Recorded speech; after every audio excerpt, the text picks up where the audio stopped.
আসসালামু আলাইকুম, সবাই কেমন আছেন? আশা করি ভালো আছেন। এই যে আমি আজকে পাঙ্গাস মাছ রান্না করলাম, আর পেরি খাবে তাই রান্না করছি পাঙ্গাস মাছ।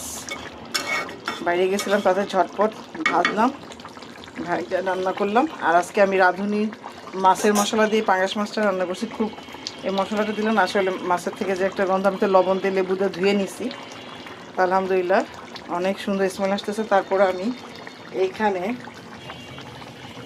এই যে 2টা লেবু, এত সুন্দর স্মেল আসতেছে, দেখেন সুন্দর কালারও হচ্ছে। গাছের থেকে লেবু পাতা 2টা পারতে বলছি, 2টাই পায়রা নিয়ে আসছে, এর বেশি আর আনে নাই, তাই 2টাই দিয়ে দিলাম। এই যে লেবু পাতা, এটা মানে ইয়ে দিয়ে দেন, স্মেলটা এত সুন্দর আসে, খুব ভাল লাগে। আর হচ্ছে একটু জিরা দিয়ে দিব, আমার জিরা শেষ এই জন্য এটা দিলাম। আসলে ওই মশলা তো দেওয়া আছে তো। এই যে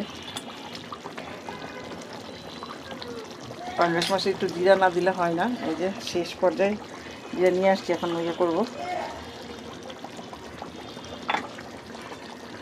না দিলে হবে। এই যে মাশাল্লাহ, একটু হয়ে গেল আমার মাছ। ভালো করে ভেজে নিছি আমি মাছ, পাঙ্গাস মাছ না ভাজলে ভালো লাগে না। এই তো হয়ে গেল আমার পাঙ্গাস মাছ ভুনা। কেমন হলো? লেবু পাতাটা দিয়ে একটু ঢাকনা দিয়ে দিলে স্মেলটা আরও ইয়ে হয়। আল্লাহ হাফেজ।